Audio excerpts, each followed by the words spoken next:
என கருமையான தேவ பிள்ளைகளே, ஆதாமுக்கு ஏவாள் படைக்கப்பட்டாள். ஏவாளுக்காக ஆதாம் படைக்கப்படவில்லை. அல்லேலூயா. அதனால ஆண்கள் பெண்களுக்கு உதவி செய்யக்கூடாதுன்னு நான் சொல்லல, செய்யணும். ஹல்லேலூயா. ஆனாலும் பெண்களுக்கு கொடுத்த கடமை என்ன? நீங்க உங்க கணவனிடத்துல எப்படி அவங்க உங்க இடத்துல அன்பா இருக்கணுமோ, நீங்க என்ன செய்யணும்? உங்க கணவனிடத்துல பய பக்தியா இருக்கணும். இன்னைக்கு பயமும் கிடையாது, பக்தியும் கிடையாது. ஹல்லேலூயா. சாராள் ஆண்டவனேன்னு கூப்பிட்டா இல்ல ஆபிரகாம. இன்னைக்கு பெண்கள் வாடா போடா.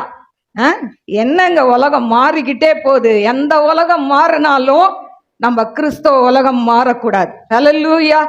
நாகரிகம் என்கிற அடிப்படையில இன்னைக்கு அதாவது கணவனை வாடான்னு கூப்பிடுறது என்ன பண்ணணும்? மாத்திக்கொள்ளுங்க. ஹல்லேலூயா. வாங்க போங்கன்னு பேசணும். இந்த வாடா போடான்னா உங்க வீட்டு வேலைக்காரரா அவரு இல்ல. அதனால அவர் எப்படியாவது இருக்கட்டும், அவர் உங்களுக்கு வேண்டாத காரியெல்லாம் செய்யட்டும், ஆனா நீங்க கொடுக்க வேண்டிய மரியாதையை கொடுக்கணும். ஆண்டவர் ஒரு நாள் உங்ககிட்ட கணக்கு கேட்கும் போது நீங்க குற்றவாளி கூண்டுல நிக்க கூடாது. சகோதரிகளே,